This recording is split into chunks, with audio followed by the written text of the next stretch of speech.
सारी इकट्ठी कंप्लीट होंगी या ये इकट्ठी रोल बैक होंगी। ठीक है। अच्छा, अब आ जाते हैं ट्रांजेक्शन्स के ऊपर। जब हम इन्हें ग्रुप करेंगे लॉजिकली मैं कैसे ग्रुप करूँगी स्टेटमेंट्स को। सपोज करें आपने एक कमिट परफॉर्म किया था, उसके बाद से अगली ट्रांजेक्शन स्टार्ट हो गई है। ठीक है, अब एक दफ़ा डिलीट करते हैं और उस जगह का नाम कर देते हैं जी सेव पॉइंट ए।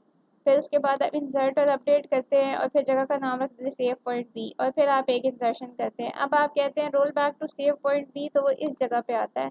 ये इंसर्शन नहीं होती, ये अपडेशन और इंसर्शन और अपडेशन हो चुकी भी होती है। ठीक है, आप रोल बैक कहते हैं टू सेव पॉइंट ए, तो आप ऐसी स्टेट पे जाते हैं जब ना ये इंसर्ट हुआ होता है, ना ये अपडेट और ना ये इंसर्ट हुआ होता है। अगर आप वैसे खाली रोल बैक लिख देंगे तो वो सारी की सारी जो ट्रांजेक्शन थी, save point A, save point B, सारे सेव पॉइंट जो है वो आपके ख़त्म हो जाएंगे। यानी आपके हो सकता है आपकी ट्रांजेक्शन बहुत लंबी हो, इधर से बचने के लिए आप दरमियान में सेव पॉइंट्स बना सकते हो। ठीक है, लेकिन एक ट्रांजेक्शन कहाँ होगी, एक कमिट से दूसरे कमिट के दरमियान में। अच्छा, इसे देखते हैं।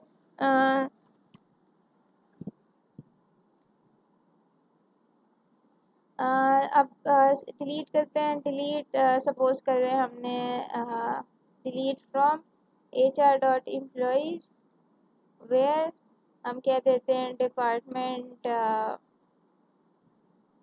ID equal to 60। ठीक है, वो एम्प्लॉई जो डिपार्टमेंट ID 60 से बिलोंग करते थे वो सारे के सारे मैं डिलीट कर दूँगी।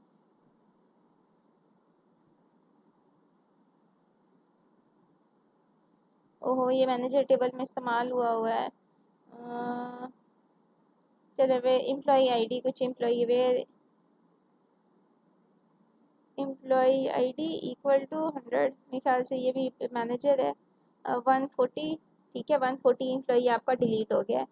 फिर हम क्या करते हैं, एक नई रो इंसर्ट करते हैं। ठीक है, इंसर्ट इनटू HR.employees, बल्कि मेरे ख्याल से एम्प्लॉयज़ वाले टेबल के बजाय अगर हम डिपार्टमेंट वाले टेबल पे करें तो काम होगा।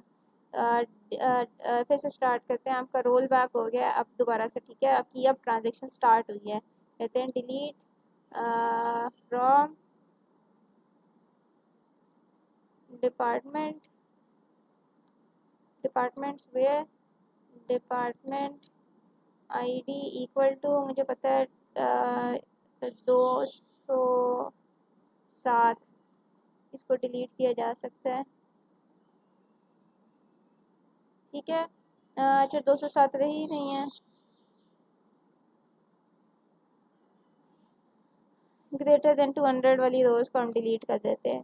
ठीक है, 7 रोज़ आपकी डिलीट हो गई हैं। अब यहाँ पे एक सेव पॉइंट क्रिएट कर देते हैं। हम कैसे करेंगे, सेव पॉइंट, इसका नाम रख दिया हमने एक सेव पॉइंट आपका क्रिएट हो गया।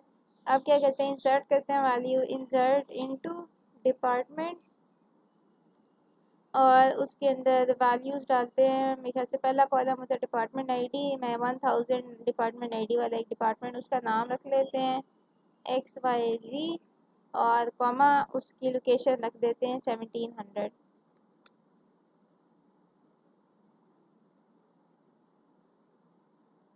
डिपार्टमेंट्स के स्पेलिंग गलत हो गए हैं, क्या चीज़ मिसिंग रह गई है डिपार्टमेंट्स वाले की। यहाँ रख देते हैं department ID comma department name comma और उसका location ID।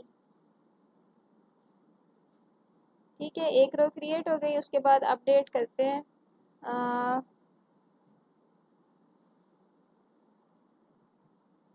Update department set location ID तब्दील करते हैं, location ID equal to 1400 where आपका डिपार्टमेंट ID इक्वल टू 1000। ठीक है, इसकी मैंने क्या किया, इसका नाम जिसका नाम XYZ है उसकी लोकेशन 1700 से अब 1400 पे डालनी थी। ठीक है, 1400 पे डाल दी है। लोकेशन ID डिपार्टमेंट है सेमी कॉलन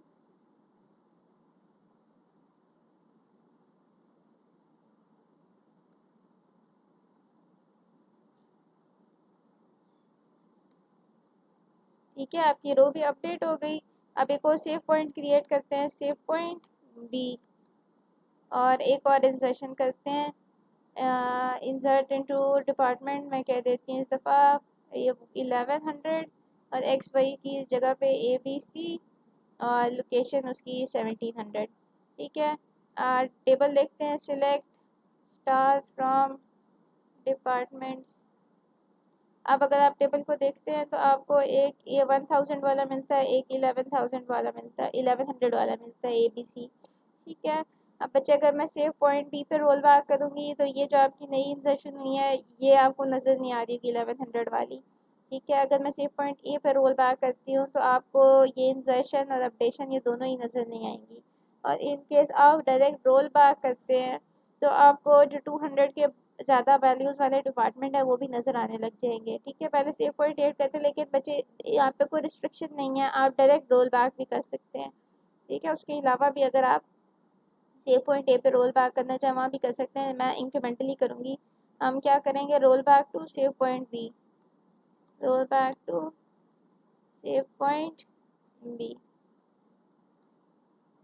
ठीक है, अब देखें सिलेक्ट स्टार फ्रॉम डिपार्टमेंट, तो क्या हुआ है वो 1100 वाला डिपार्टमेंट निकल गया है।